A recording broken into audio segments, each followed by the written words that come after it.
Ya, ¿pueden ver la pantalla Sí. que estoy compartiendo ya?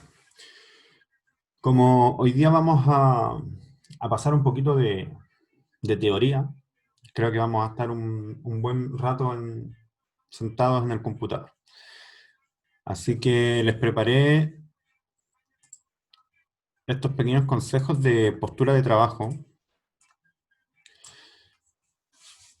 para que corrijan su postura si es que están sentados de alguna manera que los incomode. ¿Ya? Son cosas básicas, yo creo que siempre la hemos visto, pero se nos olvida. Entonces hice esta gráfica para que, si es que la pueden guardar, está en Moodle, la pueden descargar y revisar. ¿Ya? Básico, la espalda siempre apoyado en el espaldar del asiento, la posición de la cadera, la rodilla y pie siempre en descanso, ojalá recto, la muñeca y el antebrazo, ojalá apoyados arriba de su escritorio, y si no, y si están dibujando, por ejemplo, pueden apoyarlo también en su asiento. Ya, importante, siempre alinear los ojos al borde de la pantalla. Ya, si es que tienen alguna pantalla de más de 20 pulgadas, ahí está un poquito más complicado, pero ojalá quedar a unos 50 o 60 centímetros de distancia del computador. Ya, nunca trabajar tan encima. Eso nos cansa la vista, también el tiempo es importante. Ya, últimamente, bueno, es casi imposible apartarse del computador, no sé, yo creo que los que estamos acá hoy en día pasamos más de 2 o 3 horas de corrido frente al computador. Bueno, hay que hacer pausas, ya tratemos de hacer pausas de unos 30 minutos. También tratemos de elongar y retomamos el trabajo, ¿ya? Porque a la larga esto nos va a causar algún tipo de problema. A mí en lo personal me está dando ya algún problema en los ojos porque me pica demasiado y ya no soporto tantas horas frente al computador. Es por eso que también hice esta clase lo más breve posible, aunque es harta teoría, pero teoría buena. Ya yo traté de resumir lo que más que pude para darle puros datos necesarios y por lo menos que a mí me han servido a lo largo de mi carrera y los utilizo siempre. ¿Ya? Son cosas que para cualquier pieza gráfica es importante. Antes de pasar al contenido, quiero preguntar si hay alguien que no tenga taller. ¿Hay alguien en esta asignatura que no esté en algún taller? Yo, pero ya le dije. Ya, con taller Yo, acá. profe, ¿Quién? Teresa Zapata, yo no tengo taller. Señorita Teresa. Ya. Lo que estamos proponiendo, usted, pero este semestre debería tener taller de... Este semestre debería estar en taller de comunicaciones, el tercero creo que. Ya, ya, entonces debería estar con sus compañeros porque creo que con ellos están haciendo un proyecto de diseño y didáctica, si no me equivoco. ¿Me puede corroborar alguien eso? O sea, todavía no lo estamos haciendo, lo vamos a hacer. Pero Ahora tenemos que entregar el jueves una lámina de diseño de información y de ahí viene lo de didáctica. muy bien, porque este contenido que vamos a ver ahora les va a servir para armar esa pieza gráfica. Eh, ya, si me interesa. Lo que le propongo, puede tomar algún proyecto que ya haya realizado de taller y aplicar todo el conocimiento que vamos a ver ahora, porque, como ya les dije en la primera clase, yo no les voy a encargar trabajos, pero voy a revisar el trabajo que vayan a entregar para taller. Y obviamente les voy a pasar una pauta de evaluación para que se fijen bien si están aplicando bien el conocimiento. Y, y la nota va a ir calificada de acuerdo al proyecto que estén entregando. Si usted no tiene taller, puede tomar un trabajo que ya realizó, mejorarlo obviamente con el conocimiento que va a tener ahora, o opción B, le propongo que tome quizás un cuento y diagramarlo de acuerdo a su expertise, ¿ya? Ahora, recalcar que yo ya les entregué el calendario, entonces se tienen que fijar bien las fechas de avance para saber cuándo y cuándo voy a poner las notas, que una es el 10 y la otra es el 5 de agosto. 10 de agosto, 5 de septiembre, si no me equivoco. ¿Ya? Así que para las personas que no tengan taller, ustedes me pueden proponer lo que van a diagramar, y los que tengan un taller distinto al taller 3, bueno, obviamente es el trabajo de taller que van a realizar. ¿Ya? ¿Dudas, consultas sobre ese punto? No, ninguna, profe. Ya, entramos de lleno entonces a la asignatura. Les recomiendo que en este minuto tomen una croquera o un cuaderno, un lápiz, porque mientras les voy entregando esta teoría, van a surgir pequeños datos importantes. Yo les sugiero que vayan anotando esos datos, ¿ya? Traten de hacer una lista, porque cuando estén realizando su trabajo, se van a dar cuenta que van a surgir ciertas dudas y ustedes van a recurrir a esos apuntes y van a ver que van a mejorar mucho su presentación, ¿ya? El tema de alineación, el tema de bloque de texto, el tema de jerarquización, etc. ¿Ya? Entonces yo les sugiero que hagan eso porque así resulta más fácil y no van a tener que estar revisando este documento que yo, y de todas maneras se los voy a entregar, pero después van a tener la alternativa, o revisar el video en YouTube, o revisar el documento, o ver el resumen, apuntes que van a tener ustedes en su escritorio. Así que yo les recomiendo eso.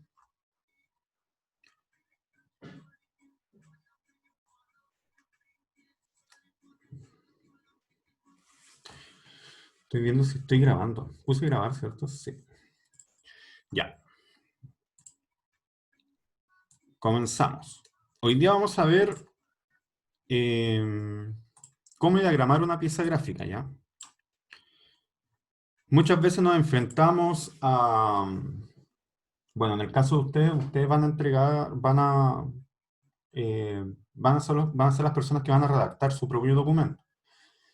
Pero muchas veces nos va a tocar también tener clientes que nos van a entregar textos y nos van a pedir que esa gran cantidad de texto vaya en una pieza gráfica que sea un flyer de 10 centímetros por 15 centímetros. Entonces nos vamos a enfrentar a problemas que tenemos que tener el suficiente conocimiento para saber si es posible o no y tratar de negociar con los clientes.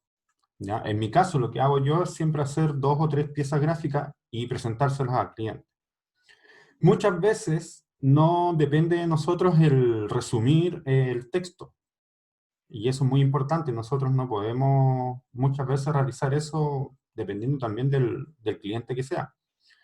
Entonces, se presentan estas piezas gráficas y se les indica al cliente de cuántos caracteres puede llevar el texto.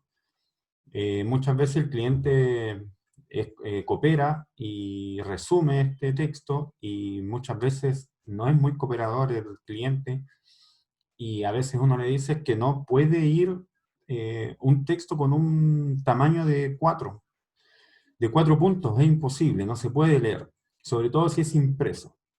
Ahora, en tema digital es muy distinto, ¿ya? Se pueden hacer piezas mucho más gráficas, sabiendo si se van a presentar, por ejemplo, en una red social donde se puede hacer zoom. Si no se puede hacer zoom, también no se estaría cumpliendo el objetivo de la pieza de comunicación. Entonces, es importante manejar este tipo de conocimientos para negociar muchas veces con los clientes.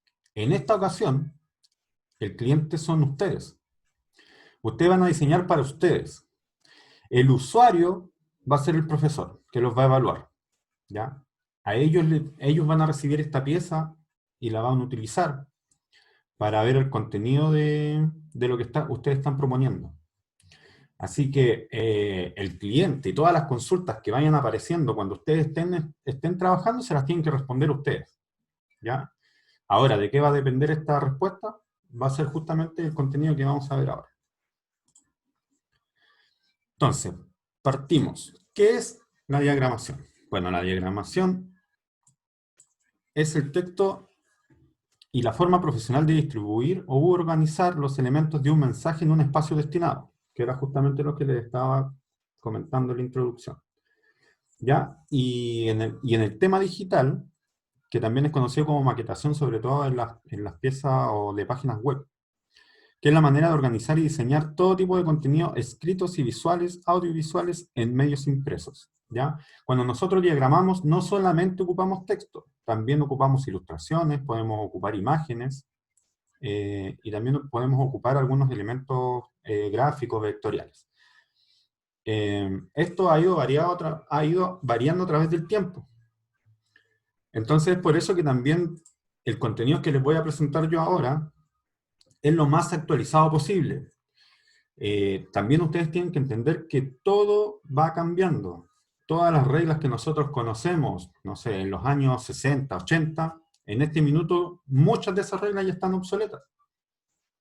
Ahora yo, en cuanto a mi conocimiento y la experiencia que tengo como diseñador, tomé lo que obviamente es actualizado, les va a servir a ustedes como reglas principal para aplicarlas sobre toda su vida de diseñador y estar preparado para los cambios que vengan.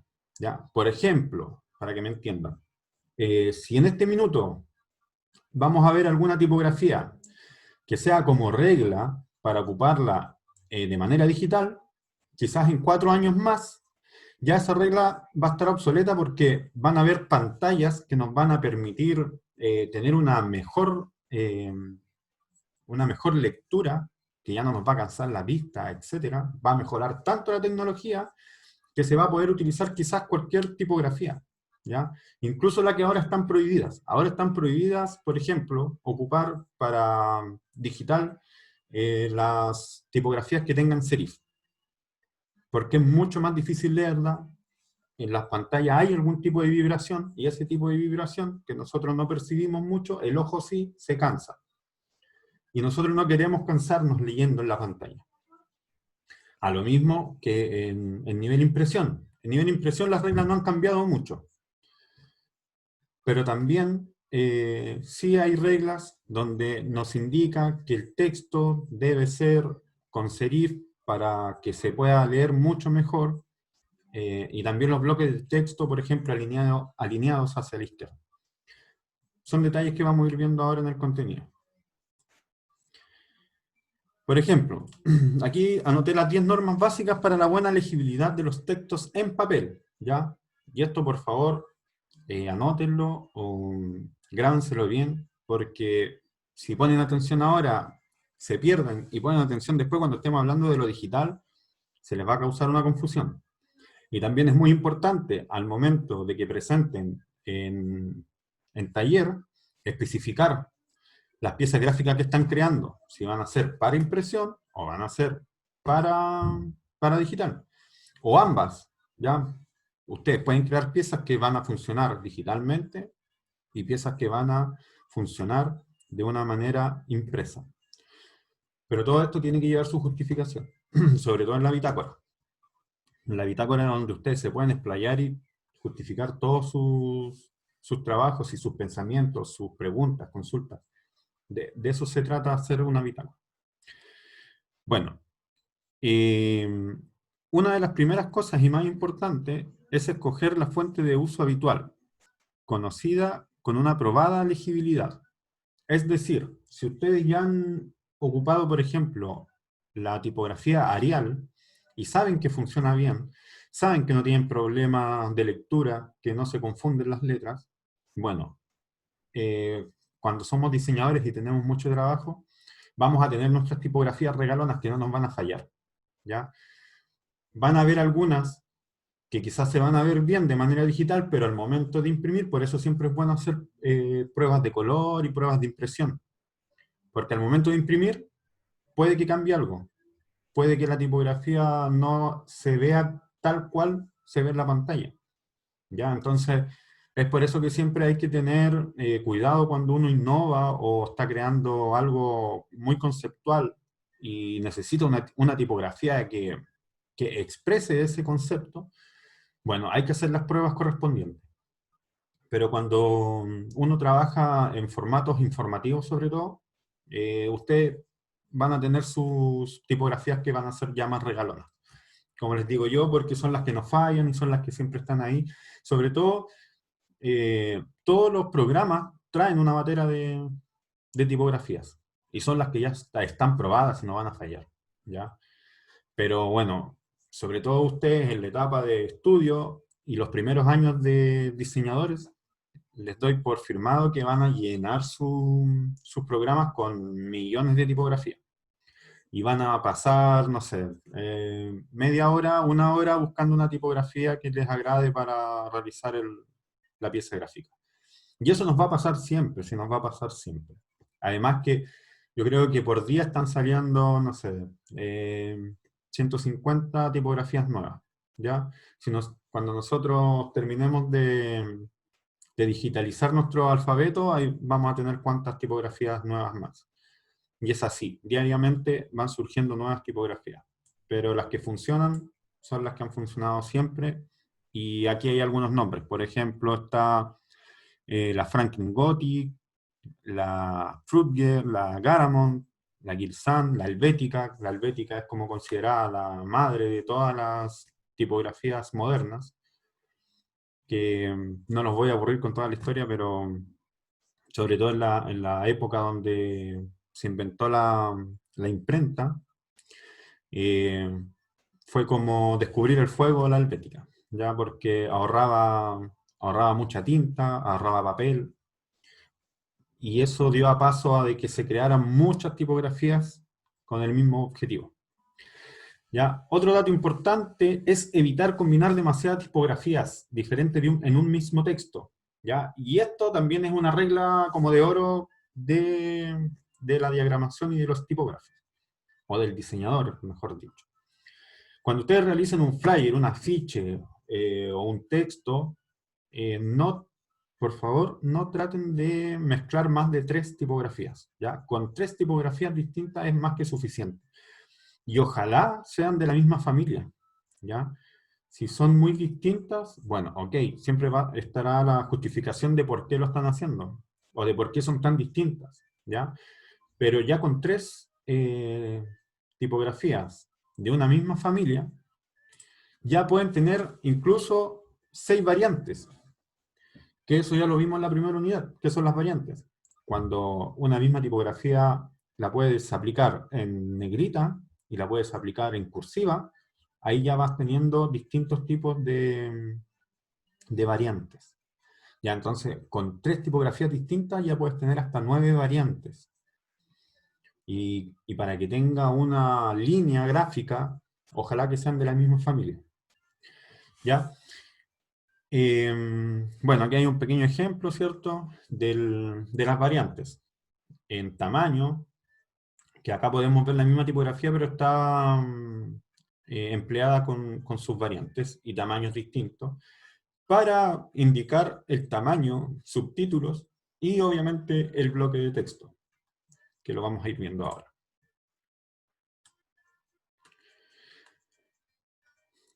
¿Dudas, consultas hasta ahí?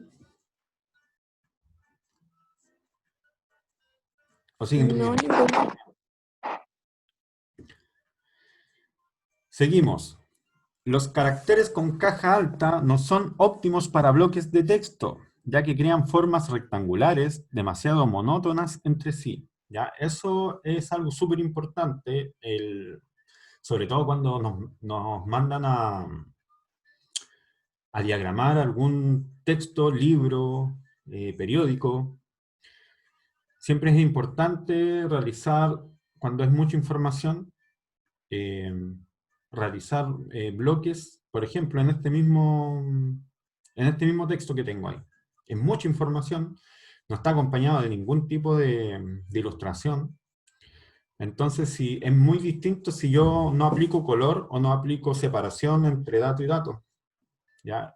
El que nos presente de una manera más lúdica siempre el texto va a ser mucho mejor a la hora de leer. Y también el texto tiene que ser atractivo para la persona que quiera adquirir ese conocimiento. Porque si yo presento un bloque plano, las personas inmediatamente antes de ponerse a leer, de enfrentarse al texto, ya va a ser fome, va a ser aburrido, y va a tender a buscar la información mucho más rápido o leer entre líneas, ¿ya? Entonces, en eso va también el tipo de diagramación que nosotros utilicemos, que más adelante vamos a hacer un ejercicio para que me entiendan estos pequeños detalles. Para bloques de texto se ha demostrado que los cuerpos más fáciles de leer están entre los 8 y 12 puntos, ¿ya? Es por eso que cuando uno toma el Word, automáticamente el tamaño de la letra viene en 12, ¿ya? Porque cualquier impresión que nosotros realicemos, ese tamaño nos va a permitir leer sin ningún problema, a menos que tengamos un problema a la vista, ¿cierto? Que seamos cortos de vista, ahí vamos a tener problemas. Pero es el tamaño, digamos, estándar para leer cualquier texto. Evitar las tipografías demasiado gruesas, y también, obviamente, las que sean muy delgadas. Lo que les digo, en el computador podemos ver quizás la tipografía perfecta, pero si es muy delgada, al momento de imprimir, va a cambiar. Y incluso si llega a tener algún problema nuestra máquina, quizás va a desaparecer alguna tipografía, alguna letra, algún carácter. Y eso nos va a traer un problema gigante. Entonces, por eso, les repito, siempre es bueno imprimir y probar. Utilizar espacios coherentes entre letra y la palabra. Entre letras y palabras. Que es algo que ya vimos en la primera unidad, que es el kerning. El kerning es que no queden muy pegadas las letras, que queden con una separación correspondiente. Y si tienen ligaduras, también. El tamaño de la separación entre letra y letra nos va a permitir una buena legibilidad. Utilizar una longitud adecuada de las líneas de texto. ¿Ya? Las largas pueden cansar y aburrir al lector. También pueden hacer que pierda la referencia para encontrar la línea siguiente. Ya, eso les voy a hacer aquí al tiro la demostración. Yo creo que muchos se enfrentan a este tipo de texto.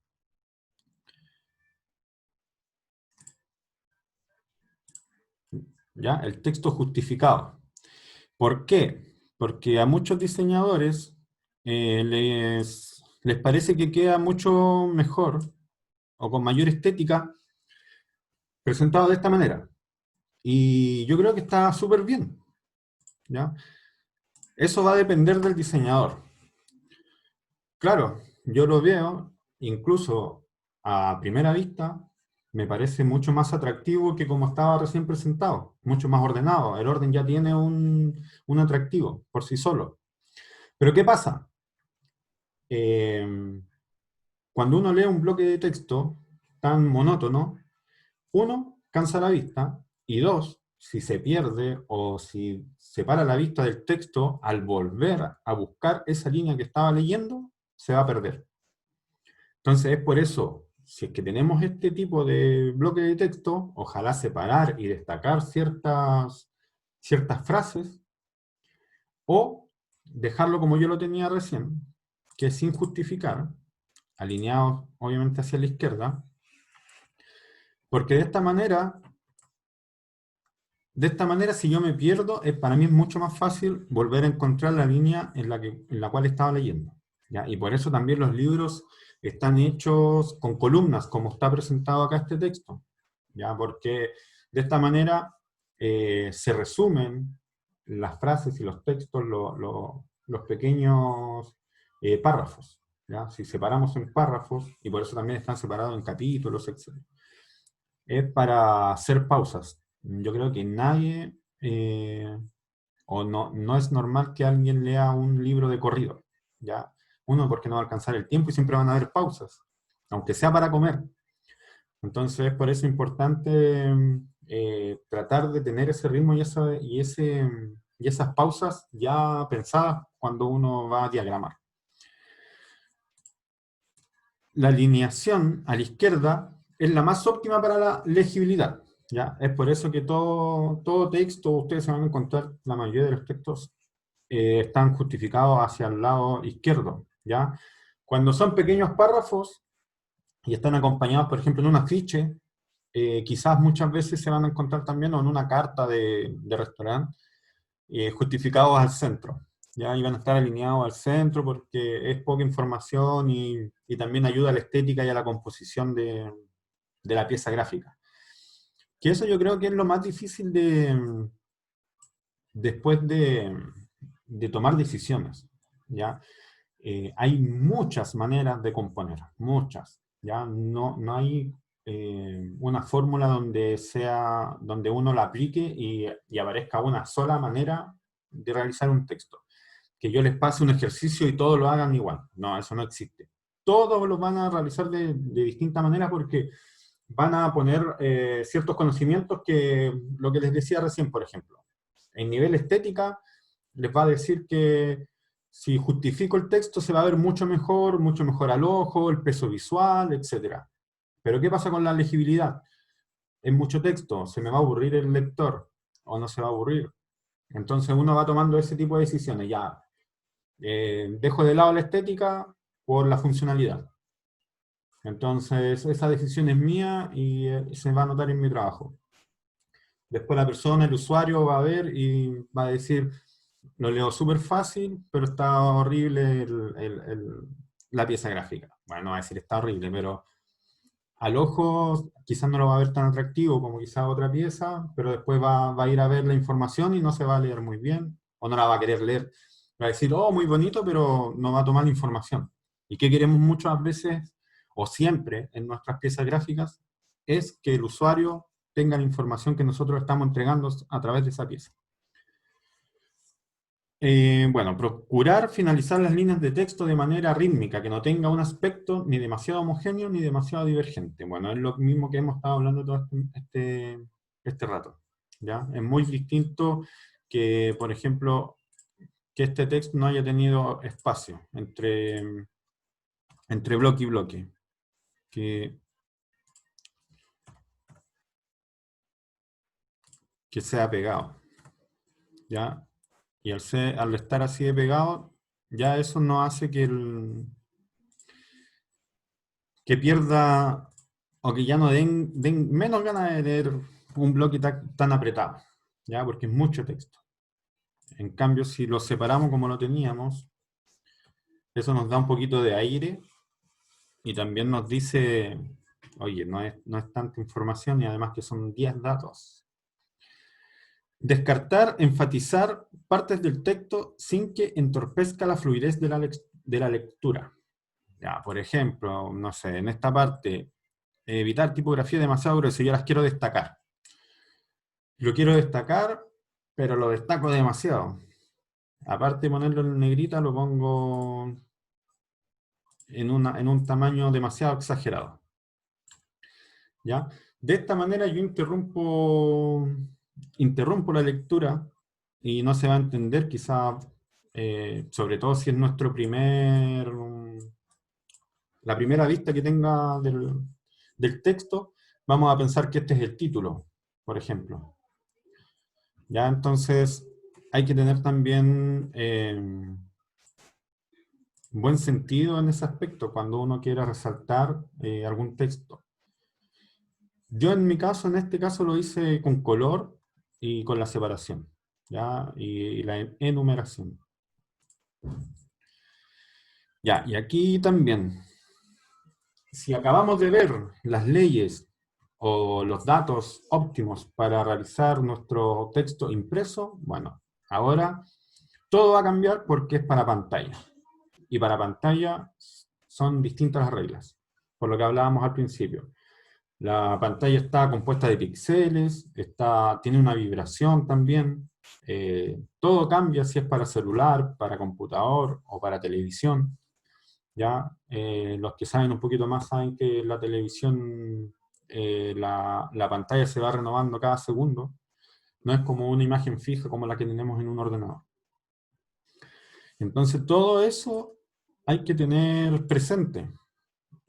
Ahora en este minuto también todo está cambiando con respecto a la posición o el formato de las piezas gráficas. Y si ya era un problema diseñar una pieza gráfica que se viera bien en un computador y en una televisión o en una tablet, Después aparecieron las pantallas touch, y ya cambió de nuevo el formato. Ahora están cambiando, ahora gracias a las redes sociales también ya hay una serie de formatos más. Entonces, si a ustedes le piden una pieza gráfica para redes sociales, van a tener que hacer un banner, un avatar, una para Instagram, una para Facebook. Entonces ya no es una sola pieza gráfica, esa pieza gráfica son 5 piezas gráficas distintas. Pueden utilizar la misma ilustración, el mismo color de fondo, la misma tipografía, el mismo tamaño de texto, etc. Pero todo va a ir diagramado de una manera distinta, porque se va a ver de una manera vertical o se va a ver de una manera horizontal, dependiendo en qué red social se publica. Entonces, los que son gráficos, bueno, yo creo que todos son gráficos acá en esta asignatura, se van a enfrentar a este tipo de problemas. Y es bueno que ya lo tengan asumidos, y espero que estén anotando cada detalle de esta teoría, que créanme, les va a servir para toda su vida de diseñador y diseñadora. Ya. Durante muchos años las fuentes tipográficas se han creado y han evolucionado pensando en ser aplicadas exclusivamente en papel, ¿ya? Y eso es algo que también les quería comentar, que todo evoluciona tan rápido que si en este minuto, bueno, cuando yo estaba estudiando siempre me dijeron que la tipografía iba a ser como el futuro en el diseño, porque iban a ser muy bien valoradas y se iban a necesitar mucho. Y también estaba el tema de que uno iba a diseñar supuestamente tipografías para ciertas marcas, y esas marcas solamente se iban a utilizar para esas marcas y no se iban a poder utilizar para otros tipos de clientes. Bueno, esa teoría de ese momento no fue tan así. Ahora todos tenemos mucho acceso a distintos tipos de tipografía y muchas fuentes que se pueden descargar y son de uso gratuito. Así que lo que está en boga ahora es, por ejemplo, las técnicas manuales como el lettering. Ahora se ocupa mucho lettering para realizar afiches, para realizar logotipos. Entonces es una técnica que se está valorando mucho en este minuto. Pero ¿qué va a pasar en unos 3 años más, me arriesgo a decir? En unos 3 o 5 años más. Quizás estemos diseñando tipografías holográficas, o estemos diseñando tipografías que se van a ver en el cielo. Y ahí ya van a entrar otros campos de, no sé, de iluminación, campos matemáticos, que tengan que ver con programación, etc. Pero también se va a necesitar siempre el conocimiento del diseñador, solo el conocimiento que estamos viendo ahora.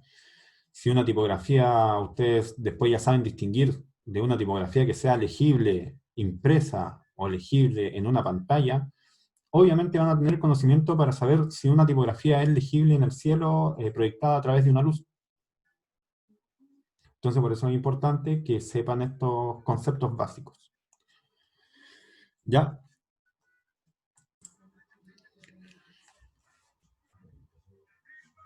Ya. Vamos a seguir. Bueno, al principio de la clase yo les comentaba que no solamente texto es el que vamos a ocupar para diagramar. Van a haber algunos otros elementos que nos van a aparecer en nuestras piezas gráficas, ya sean ilustraciones, imágenes y elementos propiamente tal de nuestro texto, que el título, por ejemplo, los pies de página, los pies de ilustración, etc. Todo eso, por decirlo de alguna manera, tienen una regla, ¿ya? Ahora estas reglas, todo va a depender de ustedes, de cómo decidan aplicar estas reglas, ¿ya?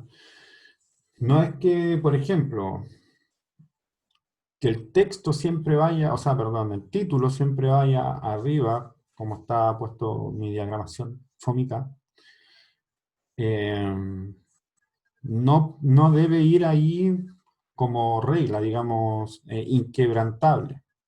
Si ustedes prefieren que este texto vaya en un lugar derecho, letra por letra, o incluso puesto horizontalmente, verticalmente, eso depende de ustedes, de su creatividad y de su conocimiento, ¿ya?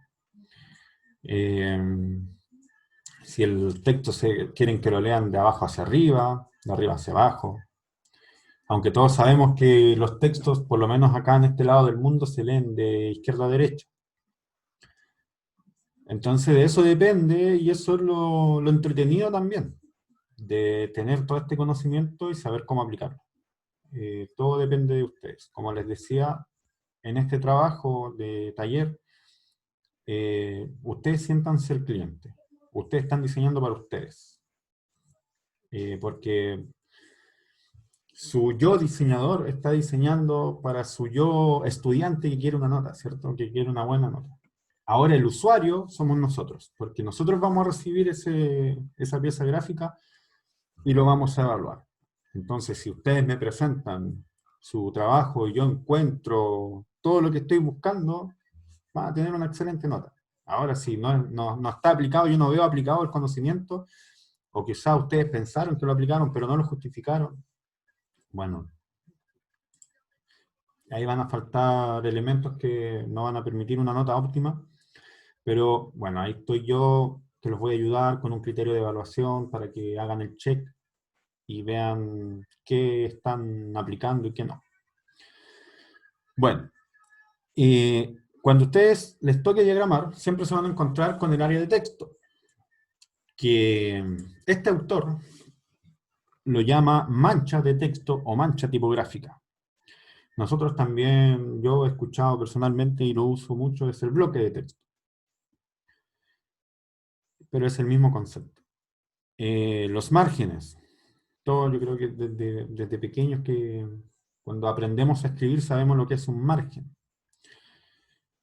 Y ese es el espacio que dejamos, ¿cierto?, fuera del texto, entre el borde de la página y un detalle también. Por ejemplo, en este minuto, mi trabajo es digital.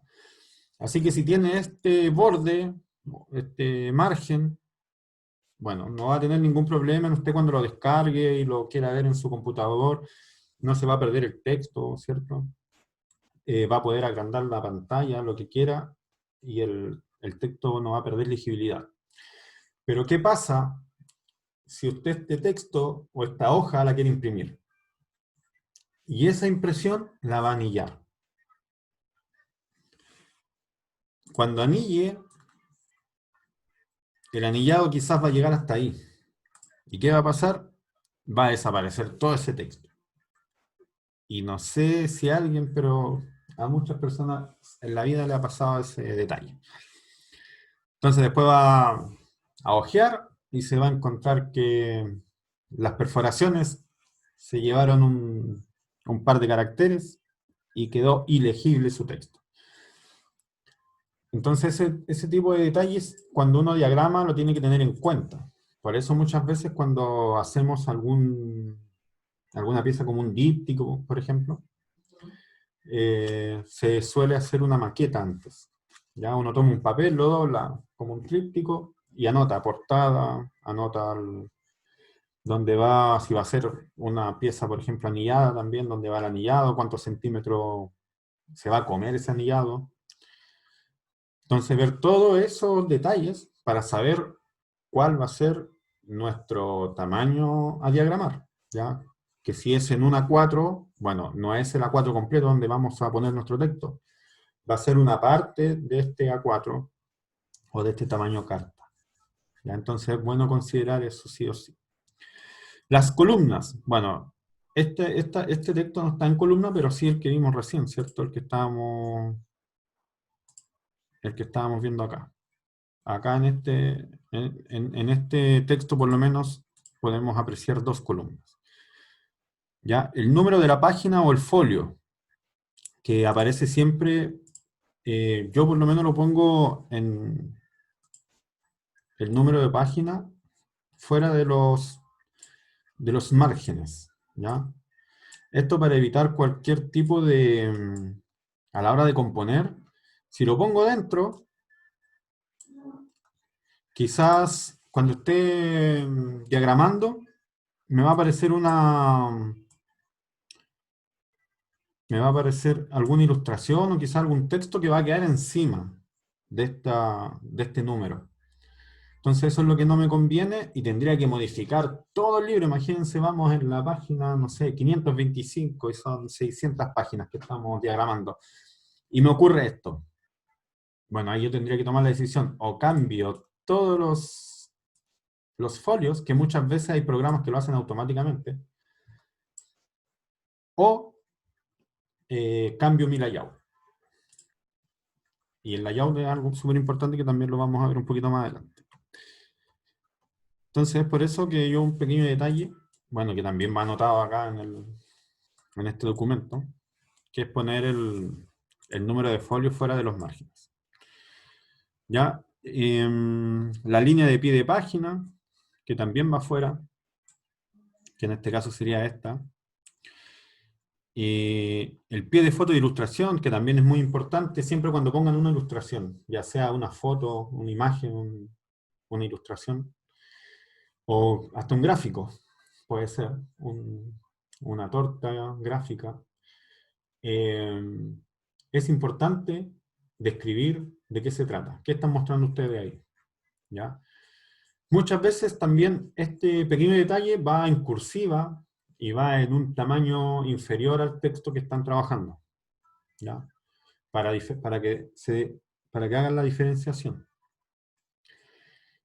Bueno, y las imágenes y elementos gráficos de los cuales ya hemos estado hablando, que casi siempre el tamaño lo va a dar el tipo de composición que tengan ustedes. Por ejemplo, acá en esta imagen que puse acá, son 2 columnas, ¿cierto? Pero la imagen abarca estas 2 columnas, ¿ya? Y si son 2 imágenes, bueno, el tamaño también hubiese ido acorde a la columna que están trabajando. Lo bueno también de cuando uno está trabajando de manera vectorial, que por ejemplo los márgenes del texto aparecen. Entonces uno los puede marcar con las guías, ¿ya? Entonces, de esta manera, estas guías nos van a quizás también dar los márgenes de los tamaños de las imágenes, que es algo que yo ocupo mucho a la hora de diagramar y de alinear. Bueno, en este minuto hemos visto mayoritariamente lo que es editorial, ¿ya? Pero de todas maneras vamos a hacer un pequeño ejercicio, vamos a analizar una pieza gráfica que sea más simple, por ejemplo, como esta que yo realicé, esta postura de trabajo. Ya, entonces, si ustedes se fijan, los elementos están todos alineados a la izquierda, como lo vimos en la teoría.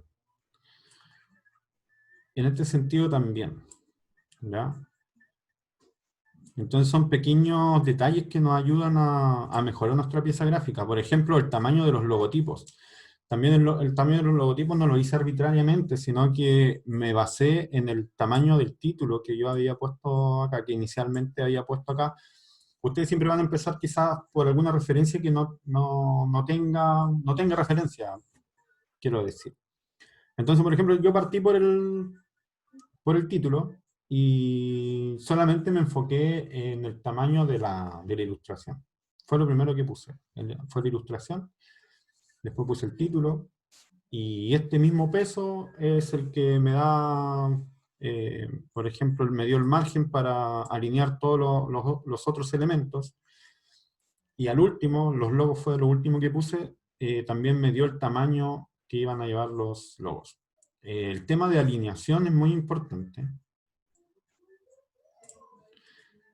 Es muy importante porque nos permite, valga la redundancia, alinear los otros elementos para que no queden sueltos y no se vean con firmeza en el papel. O en la pantalla en este caso. Y entonces, si ustedes se fijan, en algún... Este de arriba va alineado con el otro también principal. Este de acá... A ver. No, este lo alineé con este. Y este va alineado con el título de la posición de la espalda. Y así, sucesivamente. Porque para mí sería simple también haber puesto este, no sé, en cualquier posición. Y que no se apoyase en ninguna línea. Muchas de estas líneas son invisibles. Nosotros no las vamos a ver. E incluso el mismo layout que yo le estaba presentando recién, tampoco se ve.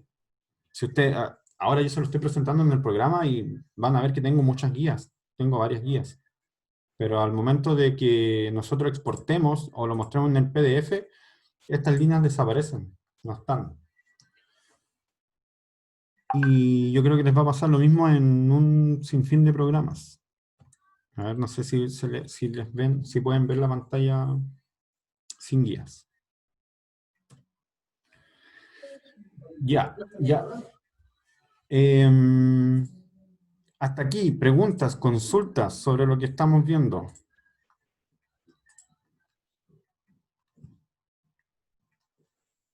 Porque No, profe, no hay nada.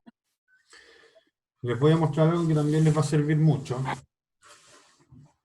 Que me tocó preparar la clase de ilustración y también tiene mucho que ver con composición. Así que les voy a pasar una pasadita muy rápido para que también les sirva al momento de realizar sus piezas gráficas. Pero ahora en este minuto, que es específicamente sobre tipografía. ¿Consultas, dudas? No.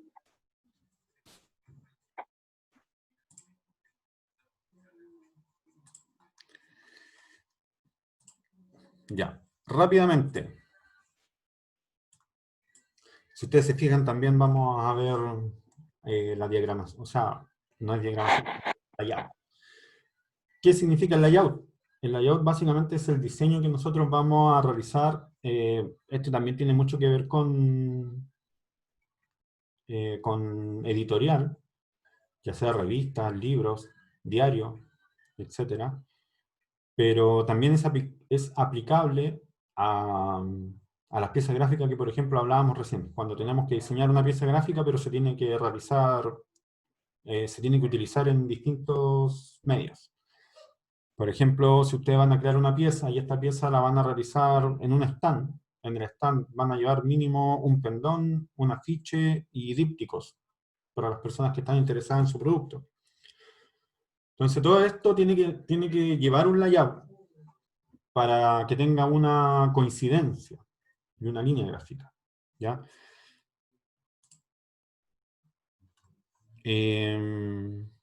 Esto también es muy aplicable a lo que estábamos viendo recién. Porque si yo les hago la pregunta, ¿qué ven ahí? Bueno, si fueran más participativos, yo creo que me responderían que ven un triángulo. Bueno, yo les diría, lo que yo veo son 3 Pac-Man que se están intentando comer un triángulo. Ya, entonces esta es una ley de la Gestalt que es sobre la percepción que uno tiende a completar ciertas figuras, sin necesariamente que estén completas. Por ejemplo, si ustedes están viendo esto ahora, ¿qué están viendo? Un panda. Un panda, ¿cierto? Ya, yo les diría, no, yo veo un par de manchas negras y hay un mono mal hecho, la mitad de un mono. Pero no, el cerebro tiende a completar lo que está viendo, y obviamente ahí todos vemos un panda sin que esté completo, ¿ya? Pero son leyes que uno puede jugar con la diagramación y la composición, y quizás van a surgir nuevas formas de comunicación a primera vista. ¿Ya? Por ejemplo, este es un ejemplo así bien fantasioso, pero si esta fuese una gigantografía, nosotros vamos a ver desde lejos la palabra, ¿cierto? Yo creo que todos podemos ahí distinguir 3 letras.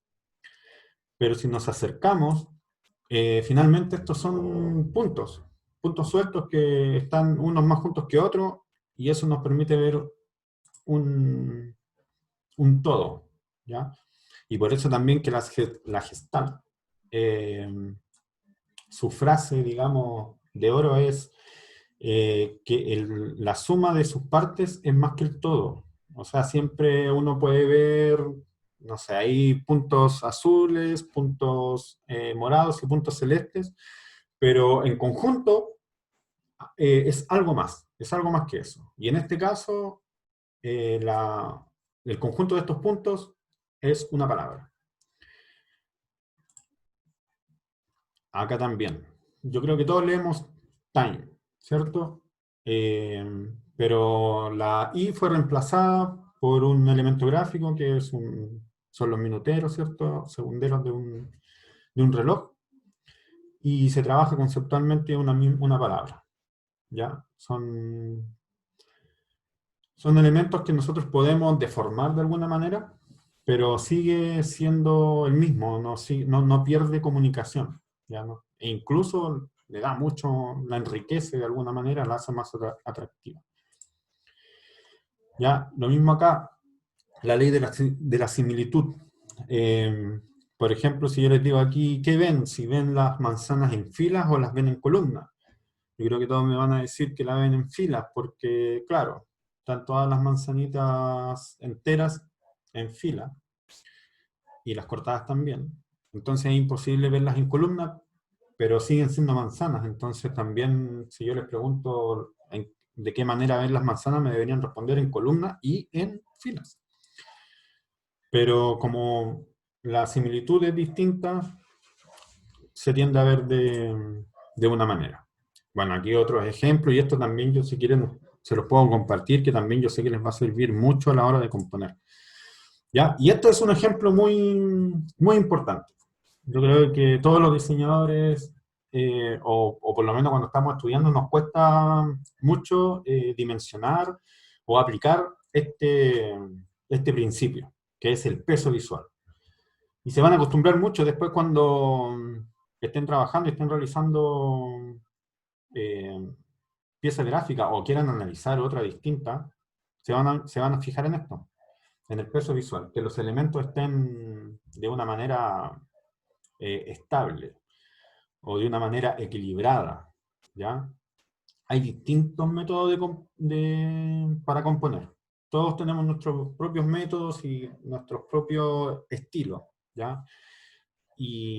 Pero esto es una regla que nosotros vamos a aprender a utilizar, y después incluso los más porfiados, que yo me considero uno de estos seres porfiados,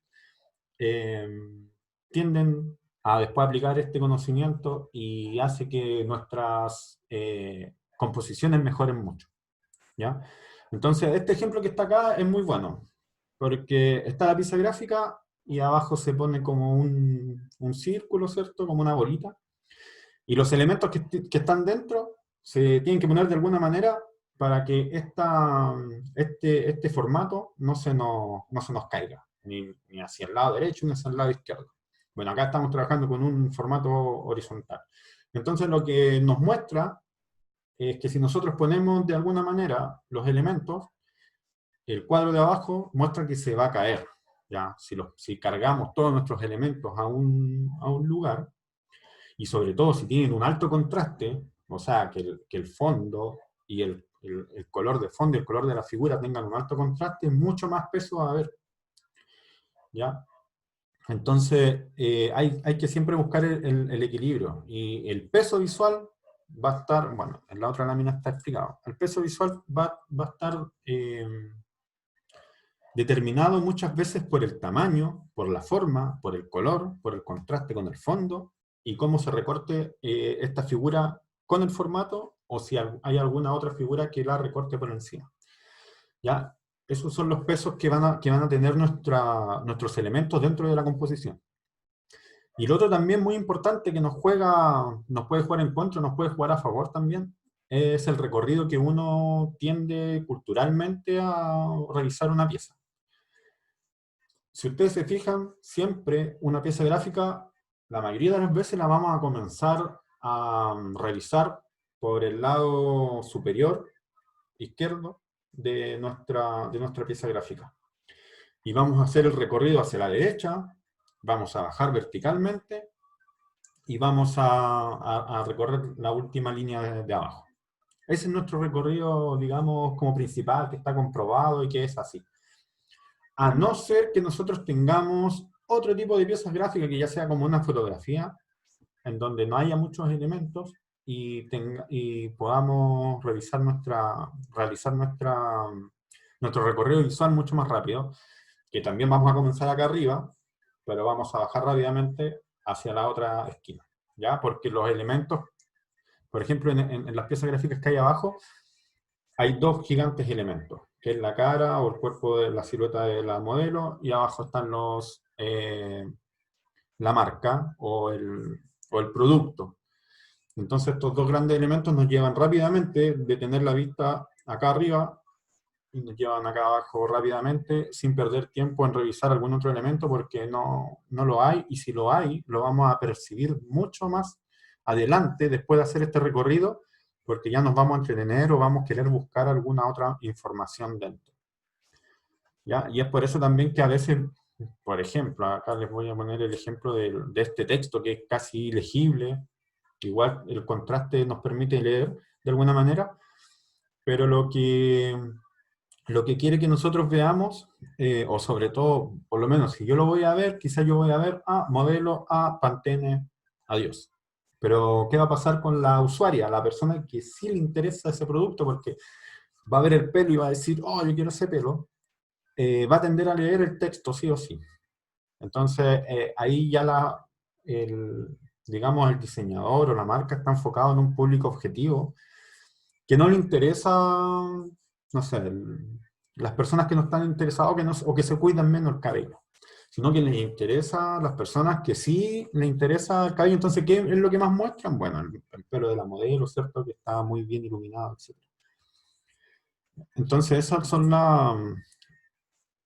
los detalles, digamos, y los contenidos y el conocimiento que uno va adquiriendo a través del tiempo y va sumando, y cuando ya te realiza estas piezas gráficas, uno se fija, incluso en eso ya no se fija si está bien, si le gusta, si no le gusta.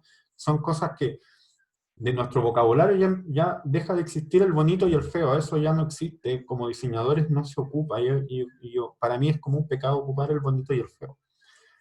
Nosotros vamos después a enfocarnos en el funciona y no funciona. ¿Funciona como queríamos que se perciba? ¿O no se percibió, no funcionó? ¿Ya? Y para que funcione, bueno, tenemos todo este contenido que yo le estoy entregando ahora para asegurar que funcione. ¿Ya?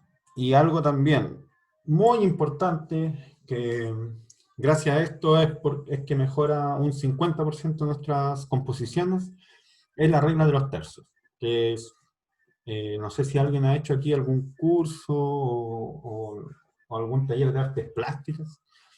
Yo creo que es una de las reglas esenciales dentro de la composición. ¿Ya? De esta manera nosotros podemos situar nuestros elementos sin que se nos caigan. Sin ir más lejos,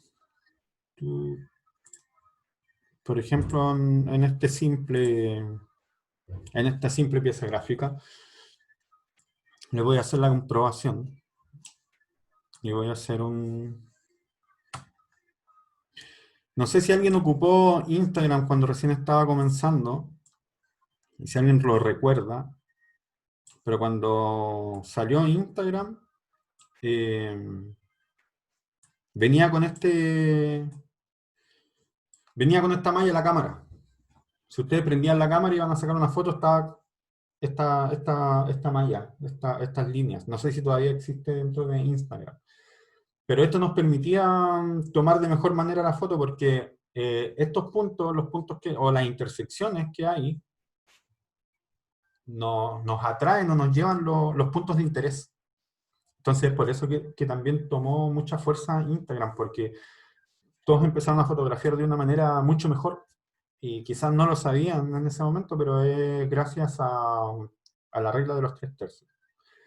¿Ya? Entonces, a mí me sirve mucho, que no necesariamente tiene que ser cuadrada, que acá yo lo hice cuadrada, pero si yo hubiese querido componer en un formato distinto, digamos como un oficio, esto básicamente tendría que ser más grande, ¿ya? Lo que interesa acá es que cada cuadro sea del mismo tamaño. Entonces pueden ser distintos tamaños, pero siempre va a ser la misma proporción. Entonces cuando tengan problemas de diagramar, o cuando quieran partir una pieza súper nueva, digamos un afiche, un flyer, lo que sea, bueno, partan por acá, partan haciendo esta mallita, y vayan dentro de esta malla armando su diagramación.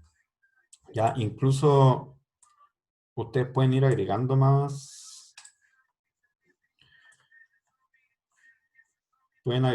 centros de interés, ¿ya? No necesariamente tiene que ser como se las presenté al principio. Ya toda esta intersección y todos estos elementos que van quedando es donde nosotros podemos aplicar nuestros elementos. Quizás acá puede ir un texto, quizás acá podemos abarcar con una ilustración.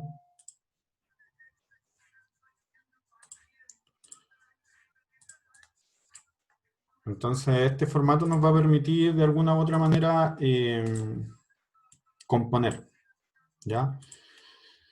Y hacer que nuestro trabajo tenga equilibrio, ¿ya? Que básicamente es todo lo que estábamos viendo. Entonces después cuando terminen la pieza, bueno, borran todos los elementos que ocuparon todas estas mallas, ¿cierto?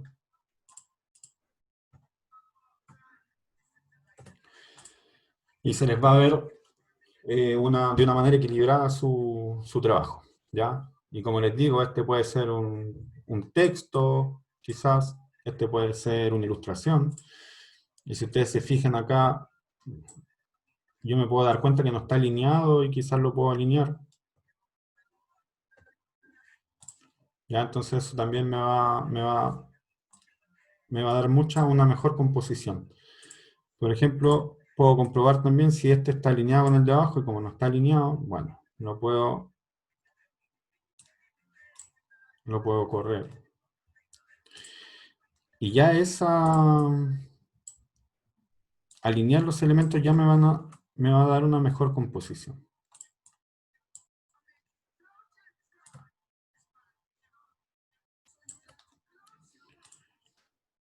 ¿Ya? Y esas características y esos pequeños detalles y conceptos que hemos estado viendo son los que nos ayudan a mejorar nuestras piezas gráficas.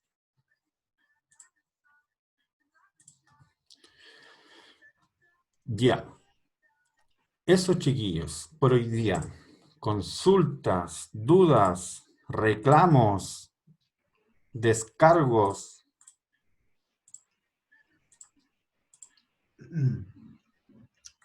No, Profe, ¿estos documentos los va a subir a Moodle? Documentos a Moodle, la clase, bueno, como se cortó, me voy a demorar un poquito más porque voy a tener que subir los dos archivos a un programa, los voy a tener que unir y los voy a subir, y voy a dejar de grabar porque esta clase quedó súper larga.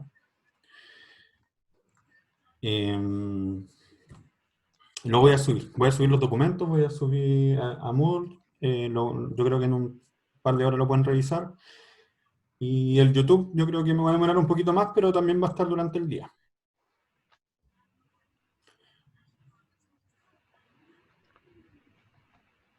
Dudas, consultas, en este minuto deberían tener muchas dudas, muchas dudas. Oye, ¿estoy grabando? ¿Por qué?